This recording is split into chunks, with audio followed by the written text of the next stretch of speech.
प्रेमचंद की कहानी बाबा जी का भोग। रामधन अहीर के द्वार पर एक साधु आकर बोला, बच्चा तेरा कल्याण हो, कुछ साधु पर श्रद्धा कर। रामधन ने जाकर स्त्री से कहा, साधु द्वार पर आए हैं, उन्हें कुछ दे दे। स्त्री बर्तन मांज रही थी और इस घोर चिंता में मग्न थी कि आज भोजन क्या बनेगा। घर में अनाज का एक दाना भी न था। चैत का महीना था, किंतु यहाँ दोपहर ही को अंधकार छा गया था। उपज सारी की सारी खलिहान से उठ गई। आधी महाजन ने ले ली, आधी जमींदार के प्यादों ने वसूल की। भूसा बेचा तो बैल के व्यापारी से गला छूटा। बस थोड़ी सी गांठ अपने हिस्से में आई, उसी को पीट पीट कर एक मन भर दाना निकाला था। किसी तरह चैत का महीना पार हुआ। अब आगे क्या होगा? क्या बैल खाएंगे, क्या घर के प्राणी खाएंगे, यह ईश्वर ही जाने।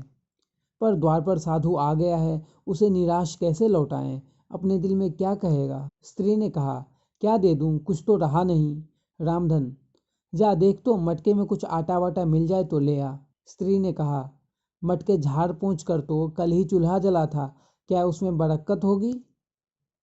रामधन, तो मुझसे तो यह न कहा जाएगा कि बाबा घर में कुछ नहीं है, किसी के घर से मांग ला।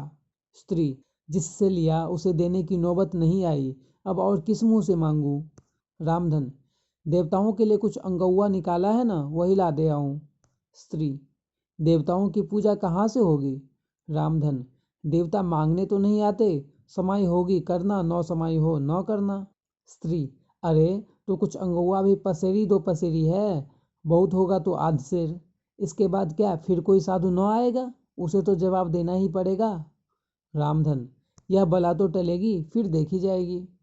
स्त्री झुंझला कर उठी और एक छोटी सी हांडी उठा लाई, जिसमें मुश्किल से आध सेर आटा था। वह गेहूं का आटा बड़े यत्न से देवताओं के लिए रखा हुआ था।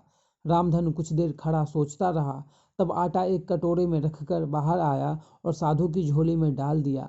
महात्मा ने आटा लेकर कहा, बच्चा अब तो साधु आज यहीं रमेंगे, कुछ थोड़ी सी दाल दे तो साधु का भोग लग जाए। रामधन ने फिर आकर स्त्री से कहा, संयोग से दाल घर में थी। रामधन ने दाल, नमक, उपले जुटा दिए, फिर कुएं से पानी खींच लाया। साधु ने बड़ी विधि से बाटियां बनाई, दाल पकाई और आलू झोले में से निकालकर भुर्ता बनाया। जब सब सामग्री तैयार हो गई तो रामधन से बोले, बच्चा भगवान के भोग के लिए कौड़ी भर घी चाहिए। रसोई पवित्र न होगी तो भोग कैसे लगेगा? रामधन, बाबा जी घी तो घर में न होगा। साधु, बच्चा भगवान का दिया तेरे पास बहुत है, ऐसी बातें न कह। रामधन, महाराज मेरे गाय भैंस कुछ नहीं है, घी कहाँ से होगा? साधु, बच्चा भगवान के भंडार में सब कुछ है, जाकर मालकिन से कहो तो। रामधन ने जाकर स्त्री से कहा, घी मांगते हैं, मांगने को भीख, पर घी बिना कौर नहीं धंसता। स्त्री, तो इसी दाल में से थोड़ी लेकर बनिए के यहाँ से ला दो। जब सब किया है तो इतने के लिए उन्हें क्यों नाराज करते हो? घी आ गया। साधु जी ने ठाकुर जी की पिंडी निकाली, घंटी बजाई और भोग लगाने बैठे।